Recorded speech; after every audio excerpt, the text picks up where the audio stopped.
ودين الحق ليظهره على الدين كله ولو كره المشركون أشهد أن لا إله إلا الله وحده لا شريك له أشهد أن محمدا عبده ورسوله اللهم صل وسلم وبارك على سيدنا محمد وعلى آله وصحبه أجمعين. قال الله تعالى في القرآن الكريم أعوذ بالله من الشيطان الرجيم بسم الله الرحمن الرحيم أرأيت الذي يكذب بالدين فذلك الذي يدعو اليتيم ولا يحض على طعام المسكين فويل للمصلين الذين هم عن صلاتهم ساهون الذين هم يراءون ويمنعون الماعون. وقال رسول الله صلى الله عليه وسلم من فر بدينه من أرض إلى الأرض استوجب له الجنة ولو كان شبرا وكان رفق بإبراهيم ومحمد صلى الله عليه وسلم. Sadaqallahul azim wa sadaqa rasulul karim. Yang kami muliakan Bapak Imam, para alim ulama, guru-guru kami, ketua PKM dan seluruh perangkatnya, dan hadirin hadirat sidang jamaah subuh yang dirahmati Allah Subhanahu wa taala.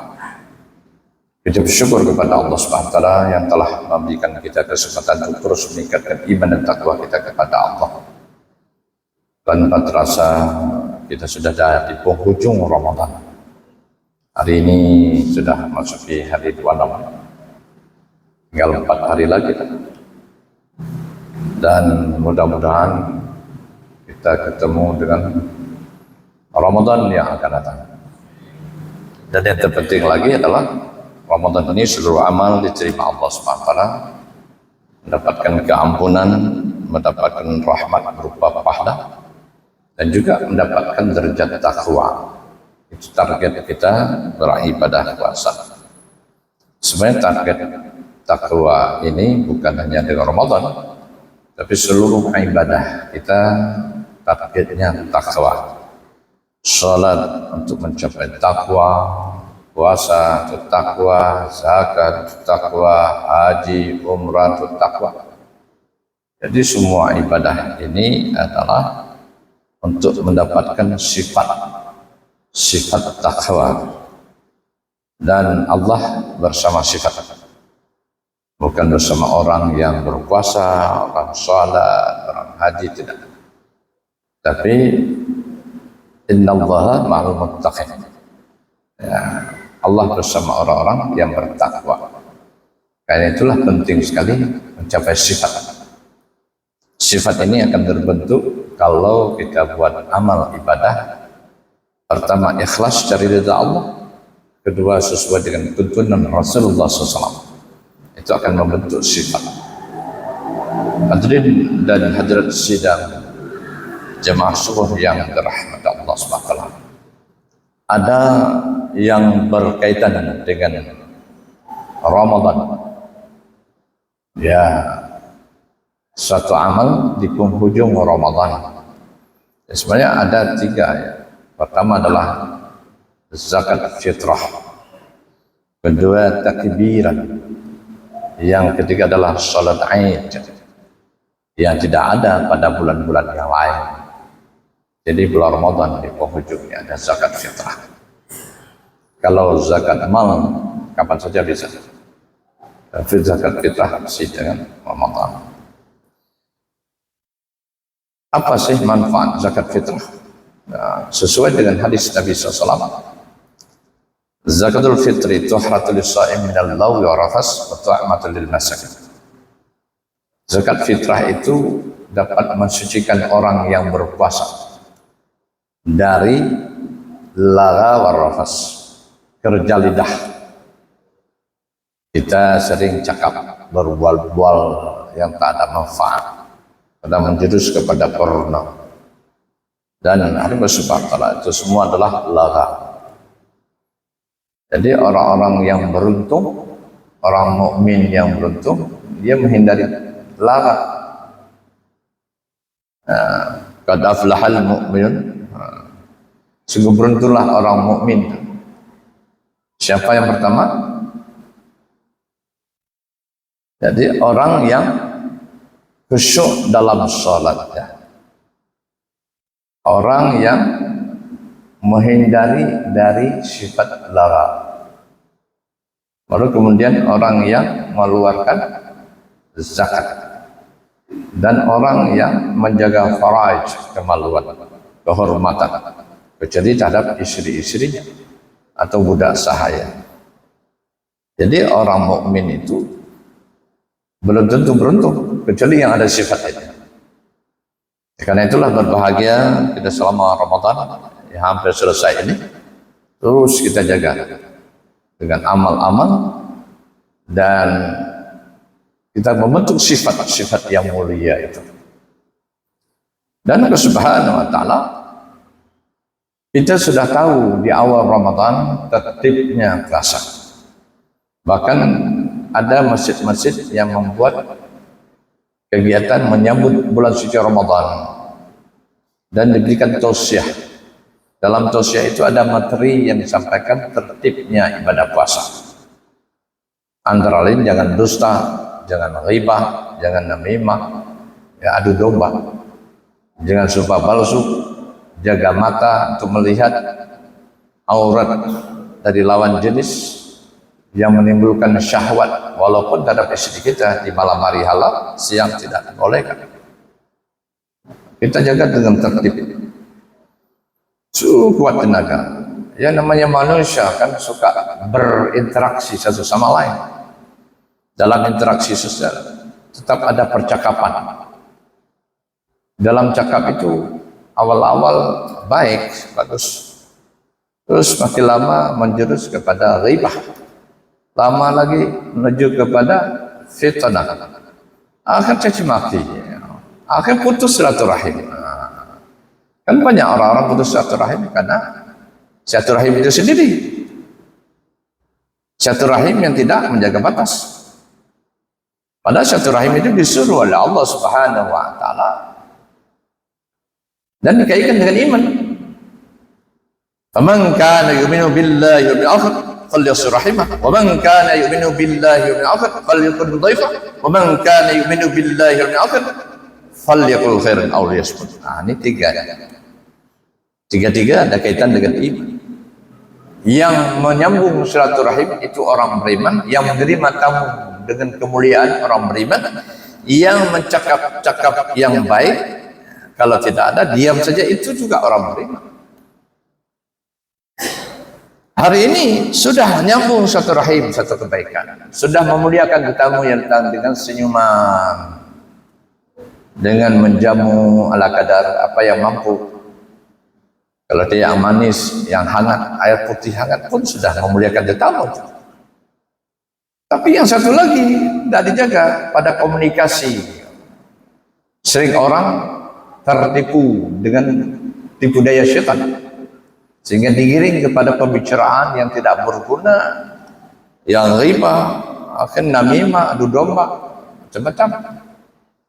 Sehingga putuslah silaturahim. Seharusnya sudah sambung, sudah dimuliakan, tambah mesra, tambah kuat silaturahim. Tapi karena gara-gara lidah yang tidak bertulang itu tak dikontrol, maka percakapanlah yang membuat putus silaturahim. Kemudian Allah Subhanahu wa taala, zakat fitrah ini pintu maaf sudah direm sedemikian rupa, belum juga remnya, maka maafnya dengan zakat fitrah. Itu manfaat untuk orang yang berpuasa, yang memberikan zakat fitrah itu dapat mensucikan orang-orang berpuasa itu dari lagha wa rafas. Manfaat yang kedua adalah wa tu'matul lil masakin, dapat memberikan makan orang-orang miskin. Jadi dengan zakat fitrah ini dapat nyambung satu rahim orang kaya dengan orang miskin. melalui zakat itu. Orang miskin merasa bahagia karena orang kaya peduli kepadanya. Orang kaya pun merasa bahagia karena ada zakat yang menerimanya, sehingga saling membantu. Orang miskin terbantu dengan makanan, orang kaya terbantu dengan kemaafan Allah lewat zakat. Lalu subhanahu wa ta'ala cuman ada tertibnya dalam memberikan zakat ini adalah waktu. Tertibnya waktu.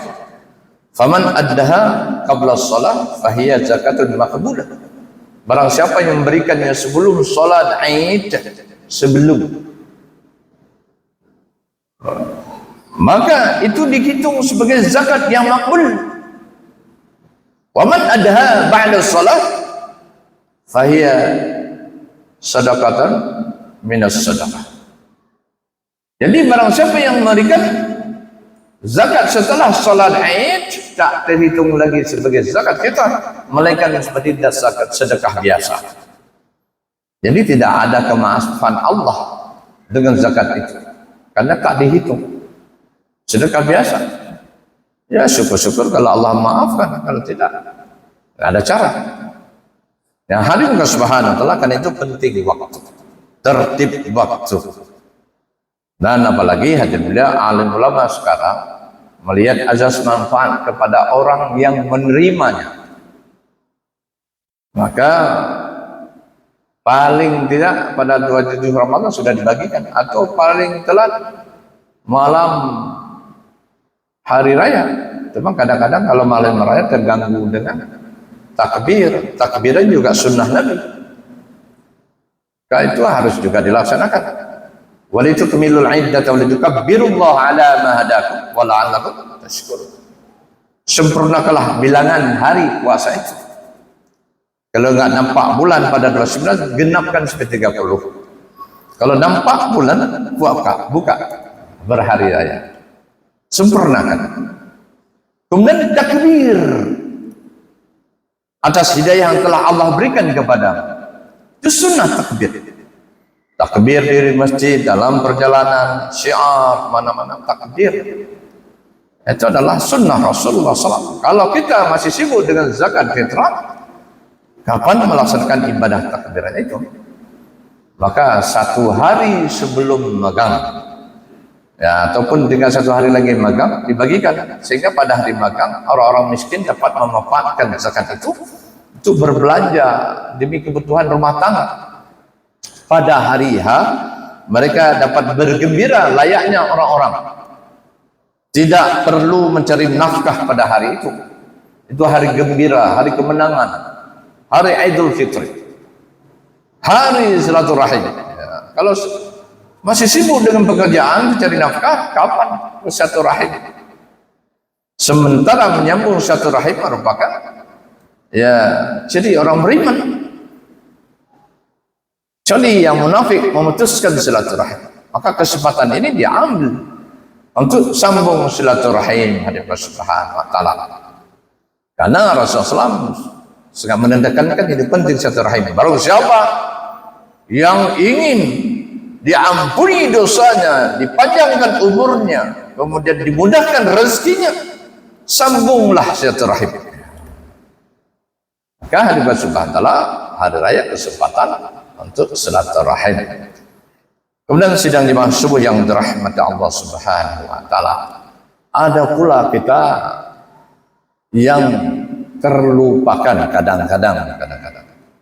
Di tempat ini tidak. Saya kira sudah muncul orang-orang yang mengamalkan firman Allah Subhanahu wa taala. Pada suatu ketika hadirin dia, Rasulullah hendak salat Id. Beliau menjadi imam. Diaturkanlah saf, rapatkan, luruskan saf. Lantas begitu bertakbir terdengar suara isak tangis anak kecil di balik dinding masjid. Balik Rasulullah, sidang imam yang mulia, bersabar sebentar. Ya, tidak lama saya terganggu sekali dengan suara isak tangis anak kecil di balik dinding masjid. Keluar Rasulullah menunggu sahabat. Dilihatlah anak kecil menyandarkan kepala di dinding tembok, menangis terisak-isak. Rasulullah menegurnya, "Hai anakku, kenapa kau menangis? Bukankah kita hari ini hari gembira? Janganlah bersedih. Bergembiralah seperti zaman Musa, semua pada gembira." Ya Rasulullah jawabnya, "Bagaimana bisa gembira? Teman-teman saya semua punya ayah, punya ibu, punya baju baru, punya sepatu baru. Saya ini jangankan baju baru, sepatu baru, ayah dan ibu sudah tidak ada. Ayahku mati syahid di medan perang." Terkejut Rasulullah SAW. Inilah yang terlupakan. Digendong Rasulullah, anak kecil oleh Rasulullah.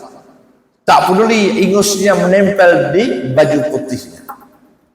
Lantas sikapnya, "Maukah kamu menjadi anakku, aku jadi bapakmu yang lebih baik daripada bapak-bapak mereka?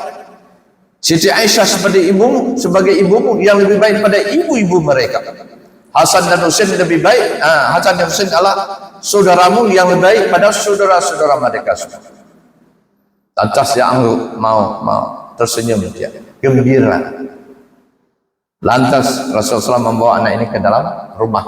"Aisyah, tolong mandikan anak kita. Saya sudah mengangkat dia sebagai anak kita.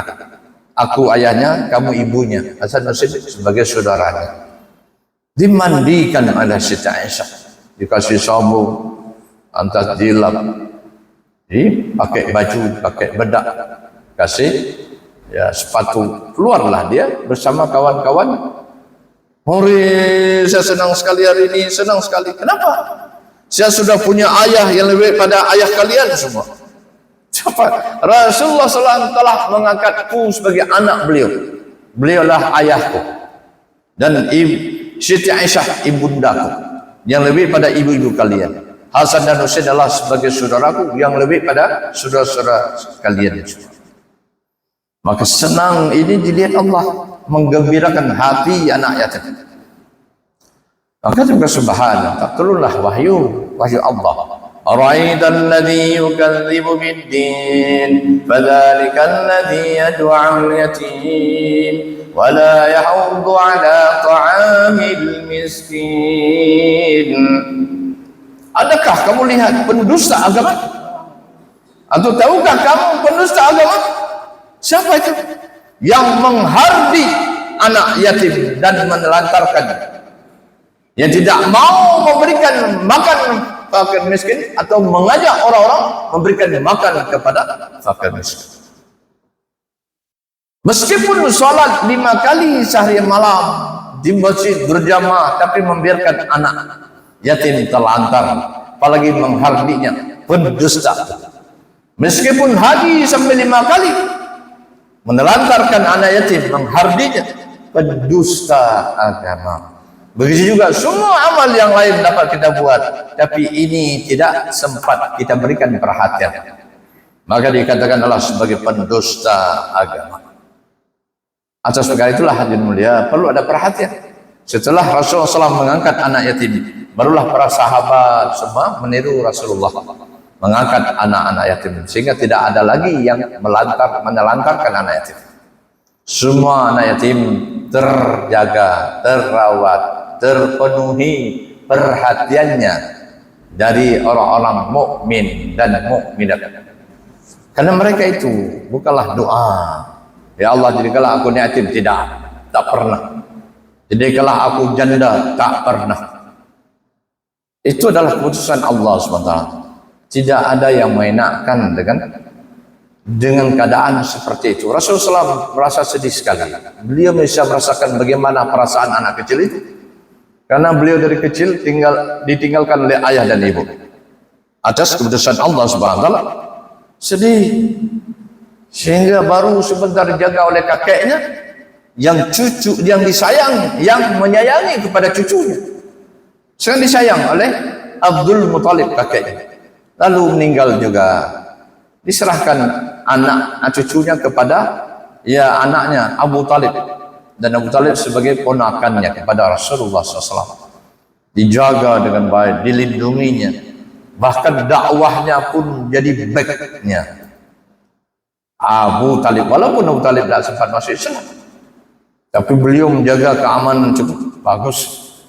Tidak ada yang berani mengganggu selagi ada Abu Talib di sekitarnya, tak berani. Dan hadir mulia, betapa kasih sayang antara kedua insan ini. Ponakan sayang kepada paman, paman sayang kepada ponakan. Meskipun demikian, yang namanya hidayah tak dapat diberikan kepada pamannya. Karena itulah keputusan Allah Subhanahu wa taala. Innaka la tahdi man ahbabta walakinna Allah yahdi man yasha. Kamu Muhammad tidak dapat berikan hidayah kepada orang yang kamu cintai. Hanyalah Allah yang memberikan hidayah kepada siapa yang dikehendaki. Atas perkara itulah hadirin mulia, kita yang sudah dapat hidayah bersyukurlah kepada Allah Subhanahu wa taala. Maka tanda syukur pada hari raya kita bertakbir. Ramadan kita ibadah. Ada rezeki berikan zakat. Zakat, sedekah, infak. Kita syukur kita kepada Allah Subhanahu wa taala. Bapak dan Ibu sidang jemaah subuh yang dirahmati Allah Subhanahu wa taala, ini adalah hanya orang-orang takwa depan Tuhan. Orang takwa ada sifat dermawan. Orang yang dermawan dicintai Allah, dicintai oleh manusia, dicintai oleh surga. Yang tak sayang kepadanya cuma neraka. Itu Rasulullah SAW menyampaikan, as-sakhiyu qaribun min Allah, qaribun minan nas, wa qaribun minal jannah. Wa ba'idun minan nar, wa ba'idun minal syaitan. Orang yang dermawan itu pengasih, dekat dengan Allah, dekat manusia, dekat dengan surga. Yang jauh hanya dengan neraka dan syaitan. Syaitan tidak suka kepada orang yang dermawan. Meskipun si dermawan ini temayang juga jam-jam, tapi khawatir. Kenapa? Karena sifat dermawan, maka kemana harta yang disampaikan orang yang menerima itu berdoa. Dapat santunan dari orang kaya, dia bilang, ya Allah berilah hidayah kepada orang yang memberikan saya ini santunan. Berilah makan kepada orang, berikan makan saya. Berilah minum kepada orang, berikan minuman saya. Kuatkanlah imannya, panjangkan umurnya, mudahkan rezekinya. Doa. Makbul doanya, akan dapat hidayah. Taubat atas dosa-dosanya. Hidayah datang karena dermawan atas doa orang-orang yang menerima santunannya itu. Itu makanya khawatir gigit jarilah setan pas meninggal husnul khatimah. Tapi setan tak khawatir pada orang yang ibadah, yang bakhil. Dia ahli ibadah tapi bakhil. Gara-gara sifat bakhil, dia cari nafkah halal cari nafkah, tidak mencuri, tidak korupsi. Timbangan tidak tertukar, kualitas tidak tipu dia, tidak. Begitu terkumpulnya harta, sudah sampai nisab, tapi cinta harta juga luar biasa, akhirnya bakhil, tidak dikeluarkan zakat. Maka dia sama dengan makan haram dari rezeki yang halal. Akhirnya dilemparkan dalam neraka jahanam karena dia telah makan yang haram. Ada ahli ibadah. Maka hadirin mulia, setan sangat khawatir kepada orang dermawan walaupun ibadahnya lemah dibandingkan dengan ahli ibadah tapi bakhil. Makanya al-bakhil ba'idun minallah wa ba'idun minan nas wa ba'idun minal jannah wa qaribun minan nar wa qaribun minal syaitan. Jadi orang bakhil ini jauh dengan Allah, jauh dengan manusia. Tak disukai oleh manusia, tak disukai oleh Allah, tak disukai oleh jannah, tapi disukai oleh neraka, disukai oleh syaitan. Sangat suka. Makanya penting kita berikan perhatian sedikit kepada orang-orang yang barangkali kurang beruntung dari segi materi. Mereka miskin, ya, hidup dalam keadaan kekurangan, berikan perhatian. Maka di akhir penghujung Ramadan ada zakat telah berikan. Apalagi ada zakat mal. Zakat mal itu wajib diberikan pada saat bulan Ramadan lagi. 70 kali ganda pahalanya kalau diberikan pada bulan yang lain dibandingkan diberikan bulan yang lain. Di bulan Ramadan ini nilainya tinggi sekali karena manfaatnya besar. Di atas perkara itulah hadirin mulia, kita tanamkan sifat murah dalam jiwa kita. Dan ada satu kisah hadirin mulia, seorang sahabat meninggal dunia, lalu dia ucapkan 4 kalimat pada saat sekarat sehingga menghembuskan nafas terakhir. Yang pertama dia ucapkan, waduh limadzal lisal khatir, waduh limadzal baisal ba'id, waduh limadzal laisal jadid, la ilaha illallah. Herannya sahabat, dipanggillah Rasulullah. Kata Rasulullah, ya Rasulullah, di mulut orang ini keluar kata-kata yang mulia, 4 kalimat. Sepertinya menyesal, tapi dapat ucapkan kalimat la ilallah. Dia kalimat pertama, ya Allah, kenapa tidak yang banyak? Ya Allah, kenapa tidak yang jauh? Ya Allah, kenapa tidak yang baru? La ilaha illallah. Hafaz terakhir habis. Rasulullah diberikan ilmu lebih oleh Allah SWT di antara ya sahabat-sahabat yang lain. Ya Rasul, ya kekasih Allah, diberikan ilmu lebih.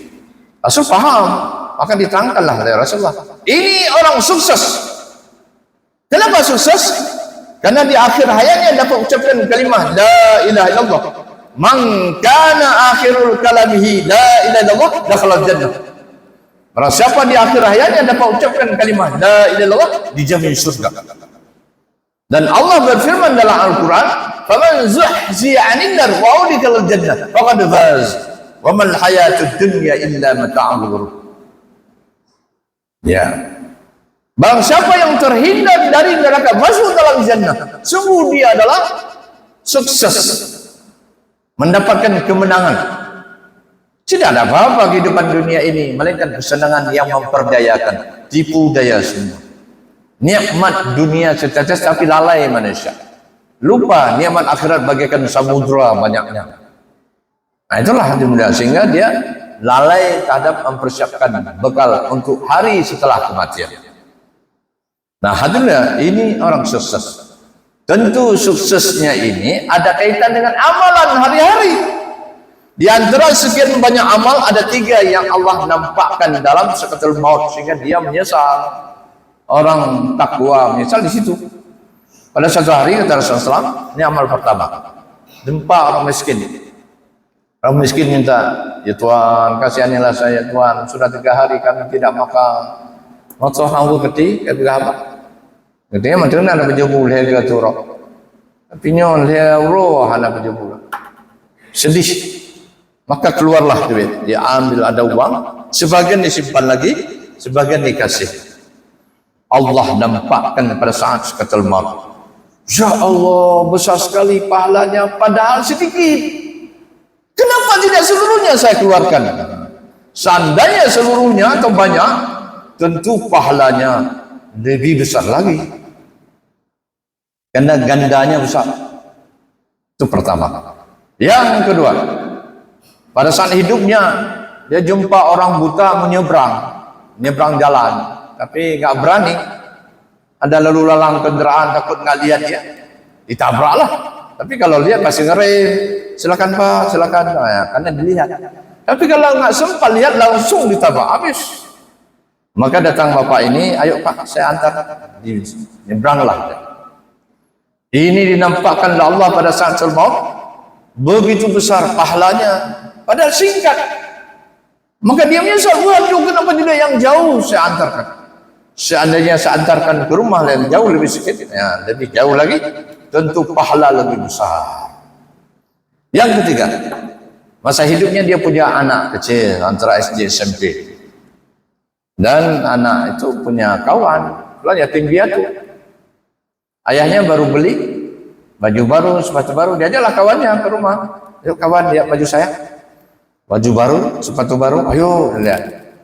Anak yatim piatu pintar juga, memberi senang kawannya. Waduh, bagus sekali baju ini, dia puji. Menyenangkan hati kawannya, itu dapat pahala. Menyenangkan hati saudaranya. Lantas ditanya balik, kamu sudah punya? Waduh kawan, kamu sudah beruntung sekali, kamu punya ayah, punya ibu, punya sepatu baru, baju baru. Saya jangankan baju baru, sepatu baru, ayah dan ibu pun sudah tidak ada. Ayahku syahid di medan jihad dalam peperangan. Maka kemudian bapak ini langsung panggil anak, nak masuk sebentar. Ditinggalkan kawan di luar kamar, masuklah dia kamar bersama ayahnya. Ayahnya tanya, nak, kamu punya enggak baju bekas tapi seperti baru? Baru kali, mungkin sekali dua kali pakai kan masih baru. Ada ayah, kita kasih kepada kawanmu boleh? Kamu kan sudah bapak beli yang baru, yang bekas itu kasih kepada kawanmu, dia kan yatim piatu, nggak ada yang beli.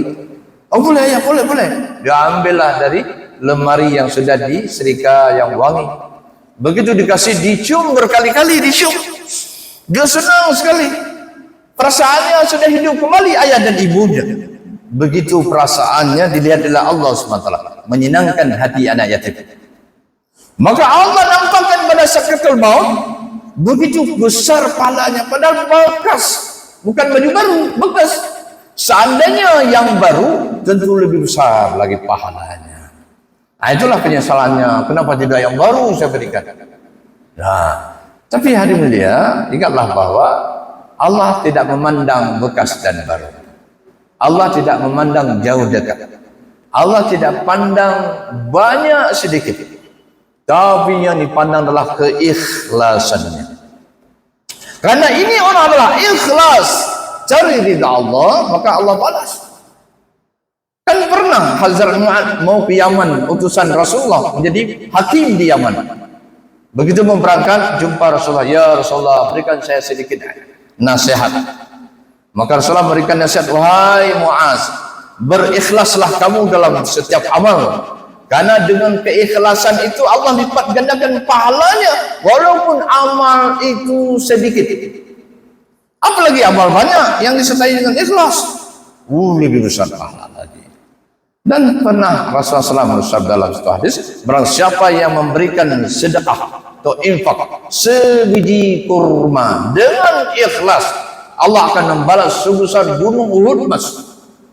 Tapi sebaliknya, barang siapa yang bersedekah sebesar gunung Uhud tapi tidak ikhlas, sebiji kurma pun tidak dibalas oleh Allah Subhanahu wa taala. Karena itulah penting sekali keikhlasan. Orang-orang takwa pasti ikhlas. Memang kita tidak tahu hati surat kita ikhlas, tapi Rasulullah menunjukkan tanda-tanda ikhlas. Apa tanda-tanda ikhlas kata Rasulullah? Itu istiqamah dalam amal. Maka kita bolehlah ciptakan keikhlasan dalam diri kita masing-masing dengan istiqamah dalam amal. Apakah salat berjamaah terus, infak terus, kemudian kita keluarkan zakat dengan istiqamah, kita berzikir, baca Al-Quran, lain amal secara istiqamah, walaupun sedikit Allah pandang itu. Buat apa amal banyak tapi tak ikhlas, sedikit pun tak dibalas oleh Allah Subhanahu wa taala. Saya kira demikianlah yang dapat kami sampaikan pada subuh yang mulia ini. Mudah-mudahan ada manfaatnya untuk dapat kita amal dan juga kita sampaikan. Mohon maaf atas segala kekurangan. Kita tutup majelis dengan doa kafaratul majelis. Subhanallah wa bihamdihi, subhanakallah wa bihamdika, asyhadu an la ilaha illa anta, astaghfiruka wa atubu ilaik. Wassalamualaikum warahmatullahi wabarakatuh.